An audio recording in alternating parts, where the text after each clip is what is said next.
السلام عليكم ورحمة الله وبركاته. ازيكم يا حبايبي، عاملين ايه؟ اللهم صل وسلم وبارك على سيدنا محمد وعلى اله وصحبه اجمعين. ده الفيديو المنتظر. انا كنت مكلماكم عن فيديو انواع الحلل، والعرايس تجيب ايه وما تجيبش ايه وما تدفعش فلوس في ايه. النهارده انا عامله لكم الفيديو ده تقريبا 5 انواع او 6 انواع. كل الحلل اللي انا جربتها واستعملتها من سنين، ايه الحلو اللي فيها وتدفعي فيه فلوس وتستاهل فلوس، وايه اللي ما توفري فلوسك فيها. اول حاجه، انتوا طبعا عارفين الحلل الالومنيوم. الالومنيوم زي ما انتوا شايفين اهي، انا عندي حلل الومنيوم، بس انا جايبه دي بس ايه يعني، دي عينه يعني من الالومنيوم. تمام. الحلل الالومنيوم بصوا يا جماعه، بتبقى حلوه قوي في التسويه وموزعه للحراره من الدرجه الاولى. احسن حاجه توزع حراره وتعملي فيها اكل هي الالومنيوم. بصراحه انا قديمه شويه وبحب الالومنيوم يمكن اكتر من اي حاجه طلعت حديثه. تمام. النوع ده كنت جايباه من الاهرام، من احسن الانواع واجود الانواع هي شركه الاهرام. تمام. وكان بيبقى عليها عروض حلوه قوي. خلاص، عيبه ايه وميزته ايه؟ ميزته احنا قلناها ان هو موزع حلو قوي للتسويه ولدرجه الحراره بيوزعها حلو قوي، والاكل كله بيطلع نفس السوا. تمام. ده بالنسبه للميزه. العيب بقى، اولا طبعا الدعك. مفيش دلوقتي حد يعني بيحب يدعك او بيحب يعمل مجهود زياده. تاني حاجه، ان هو بيخرم. الالمونيا يا جماعه بتخرم من ايه؟ ان انتي تسيبي فيها صلصه، ان انتي تسيبي فيها اكل بايت، وخصوصا الصلصه او تسبيكات او خضار فيه طماطم. الطماطم فيها المعادن بتاعتها بتخرم الالومنيوم، وبتطلع المواد اللي جوه الالومنيوم بتتفاعل مع الاكل، وطبعا ده بيقلب لحاجات يعني الله اكبر، يعني امراض مش كويسه. تمام. فانا بعمل فيه الاكل وكل حاجه، بس ما ببيتش فيه ابدا ابدا الصلصه او اي حاجه مسبكه خالص. لازم على فكره في اي حاجه كده يعني، حتى لما بعمل فيه الرز برضو بنقل منه الرز في علب بلاستيك، وبعد كده بغسل الحله وخلاص بنشفها. ما فيش اي حاجه بتبات في الحله الالومنيوم. تمام. دي بالنسبه الحله الالومنيوم. على فكره يا جماعه ما بقتش رخيصه، يعني كانت زمان رخيصه دلوقتي ما بقتش رخيصه. تمام. تاني حله اللي هو حلل تركي. تمام. ده سيراميك. خلاص، هوريها لكم برضو. الحلل دي انا بستعملها من سنين، يعني مثلا الحله دي عندي من 6 سنين زي ما انتوا شايفين كده، لا فيها خربوش ولا فيها اي حاجه. تمام. الحلل دي كانت تركي، كان نوعها كويس جدا جدا وحلوه وعمليه وكل حاجه. بعمل فيها طبعا كل الاكل يعني، مفيش حاجه ممكن اقول لا مش هتنفع فيها. لا، بعمل فيها رز، مكرونه، خضار، سليق، اي حاجه بتتعمل في الحلل دي. تمام. حلل تركي على فكره، وكان نوعها حلو قوي. كان الطقم جاي حله صغيره وحله كبيره، دي الكبيره، وكان معاه طاستين. بس معرفش هو العيب بتاع الطقم ده ان كانت الطاسات فيها يعني بتلزق. الحلل لا، معرفش، كانت الطاسات مختلفة، خامتها كانت مختلفة عن الحلل كانت افضل بكتير. تمام. في نوع تاني انا بحبه برضو جدا وليه كذا اسم، الحلل الزنجو القديمة يا جماعة قوي، ممكن امهاتنا هي اللي تبقى فاكراها. الحلل دي بصوا، الحلل دي انا بحبها قوي. بسلق فيها لحمة، فراخ، بعمل فيها خضار على فكرة. الحاجة الوحيدة، وبسلق فيها مكرونة، الحاجة الوحيدة اللي مش بعملها فيها الرز، عشان اسمع ان هي بتشيط الرز. انا ما جربتش برضو، بس اسمع ان هي بتشيط الرز. تمام. الميزة بتاعتها ان بتعمل فيها كل حاجة. خلاص. وما اسمعش ان هي فيها ضرر او خامتها فيها ضرر. العيب اللي فيها عيبين. اول حاجة، لونها من جوه بيتغير مع الوقت. اللي عايزه بقى تحط نقطه كلور، هو ده حلها، ده الحل الوحيد لتغيير اللون ده. لو انت عايزه تغيري لونها ترجعيه ابيض زي ما كان، هو بنقطه خل. تمام. انا ما بفضلش ابدا ان انا احط نقطه الخل، سوري الكلور، الكلور ها مش خل. نقطه الكلور دي انا ما جازفش فيها ابدا، او احطها في اي مواعين، اي حاجه تخص الاكل. عمري ما حطيت كلور ابدا في المواعين. تمام، بس هو ده الحل. خلاص. عيبها التاني بقى، تاني عيب ايه؟ ان هي لو وقعت منك، القشرة اللي جوه البيضة دي، القشرة دي ممكن تتقشر، وتحتيها بيبان المادة اللي هي زي الحديد. تمام. خلاص كده الحلة دي كده باظت، دي ما ينفعش تستعمليها الاكل. ليه؟ لان الاكل طبعا ايا كان لو حتى هتسلقي فيها مكرونة، المية دي هتتفاعل مع الصدى وهتبوظ لك كل الاكله وكل الطبخه، وطبعا دي يعني الله اكبر برضو بتجيب امراض. لو اتخبطت الماده اللي جوه دي بتفرقع وبتتقشر. تمام. لو غسلتيها وعملتيها كده، لو قلبتيها كده، كل الحز ده وارد جدا ان هو يصدي. الميه لما بتكفيها كده على وشها، كل الحز ده خلاص، كل ده كده بيصدي، وبيتاكل وبيصدي. وطبعا خلاص كده برضو ما ينفعش ان انتي تجازفي فيها ولا تحطي فيها اكل. دي العيبين دول هم العيبين اللي انا شفتهم اثناء تجربتي معاها، اللي هو الصدى، اتخبطت وقعت، لا هتصدي منك، يعني هتقشر، هتصدي، خلاص الحله كده انتهت. تمام. طيب رابع حاجه معانا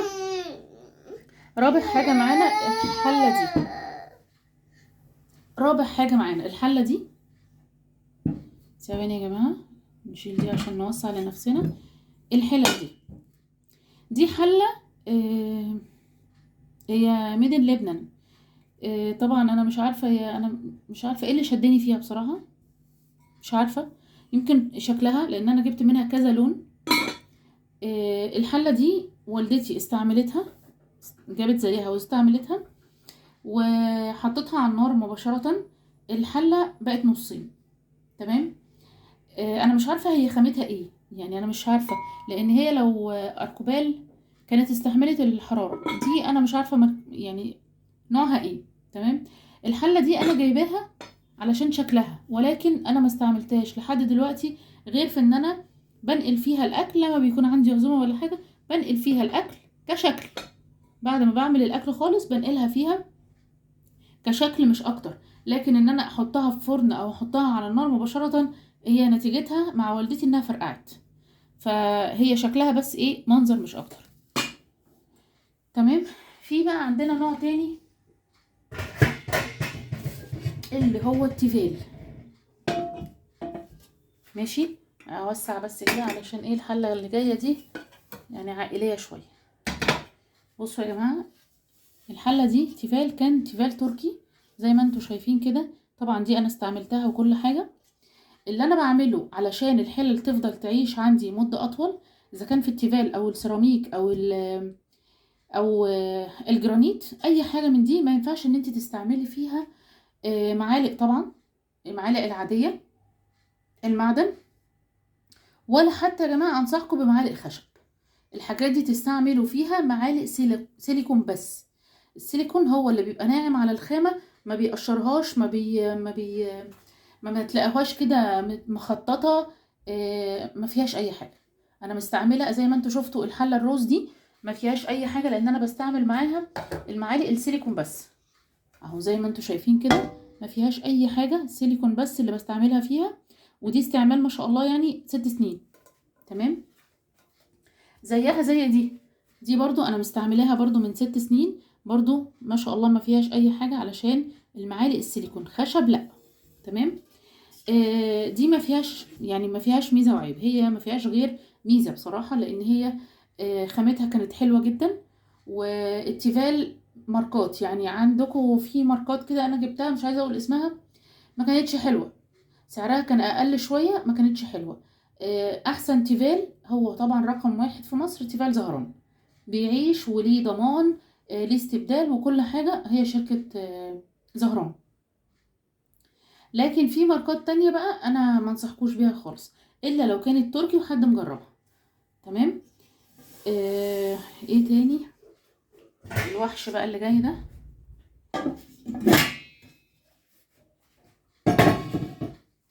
الاستانلس طبعا زي ما انتوا شايفين كده. انا جبت الاستانلس، جبت حله واحده بس، قلت دي للعزايم، لو انا عندي عزومه، لو هعمل فيها مثلا كذا فرخه، هعمل فيها بط، هعمل فيها كوارع، يعني حجم عائلي محترم يعني. عايزه اقول لكم ان هي شبر اهي، شبر لحد الزيق ده تمام، والكنار ده خلاص غويطه. والحله دي عايزه اقول لكم يا جماعه ان هي كان سعرها 250 جنيه من 10 سنين، يعني 250 جنيه. طبعا دلوقتي دي طبعا تعدي ال1500، ده لو عدت بس ال1500 يعني يمكن اكتر. الماركه بتاعتها حلوه قوي اللي هي ماجيك كوك، حلوه جدا وسهله قوي قوي بقى في الغسيل. طبعا اكيد اللي استعمل الستانلس عارف سهل قوي في الغسيل. مميزات الستانلس ان هو سهل قوي في الغسيل، تطبخي فيه اي حاجه، تسلقي فيه اي حاجه طبعا ما عدا الرز. برضو يعني في انواع بتشيط الرز. خلاص في ستانلس اللي هو من تحت القاعده بتاعته بتبقى نحاس وعريضه شويه، دي تطبخي فيها الرز وانتي مغمضه يعني مفيش مشكله. تمام.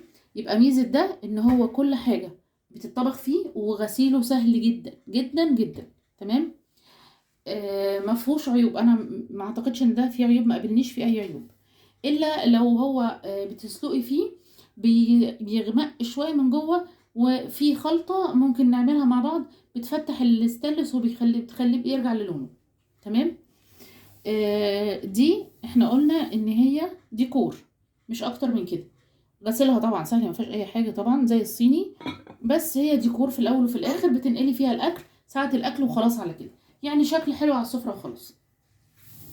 ده احنا قلنا الميزه بتاعته ان هو بيتاكل فيه كل حاجه، بس عيبه حته الصدى لو اتخبط او وقع منك، حته برضو اللون اللي بيتغير. ممكن يعني اللي بيحط كلور في المواعين هي نقطه كلور، اللي ما بيحطش هتفضل على لونه وخلاص. تمام. احنا قلنا السيراميك حلو قوي، سهل جدا في الغسيل بتاعه، بس ما تحاوليش تحطي فيه معلقه ستانلس او معالق خشب. اتعاملي عادي بالسيليكون. وغسيله برضو بلاش تحطي فيه الليفه، او تحطي فيه اللي هي السلك قصدي، في ليفه كده ناعمه مش غاليه برضو رخيصه، ليفه ناعمه للتيفال او للسيراميك او التاني ده الجرانيت.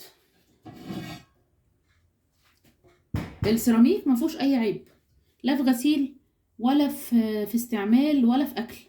تمام. زيه زي الحلل دي برضو اللي هو التيفال، برضو تستعملي معاها السيليكون بس، بلاش خشب بلاش ستانلس. وعادي تتعاملي برضو بالليفه الناعمه، ما فيهوش اي حاجه، في كل الاكل بيتعمل فيه رز مكرونه سليق تحمير اي حاجه بتعمل فيها مفيش مشكله. الالمونيا اللي هو اول حاجه خالص احنا اتكلمنا عليها، مشكلتها ان انتي ما تسيبيش فيها الاكل، لو في طماطم ولا حاجه ما تسيبيش فيها الاكل. تمام. اظبط لكم بس الكاميرا،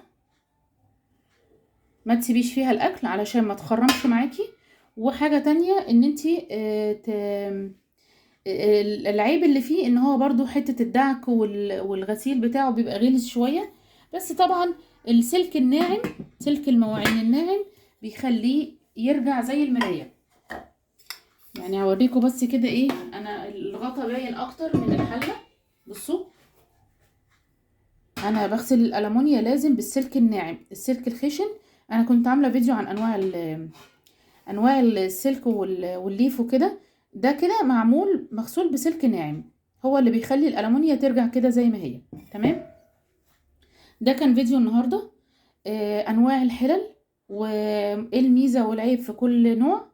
يا ريت الفيديو ده العرايس تتفرج عليه، مهم جدا عشان تعرفي انتي هتشتري ايه وتوفري فلوسك في ايه وتحطيها في ايه، علشان ما ترجعيش تندمي، لان انا في كذا نوع ندمت عليه. يعني زي النوع الصيني ده جايبه منه 5 حلل ما استعملتوش خالص، وكانت الحله بمبلغ. عجبني شكله وابهرني بصراحه اني انا استعمل الحاجات الحلوه دي، وفي الاخر ما استعملتهاش خالص.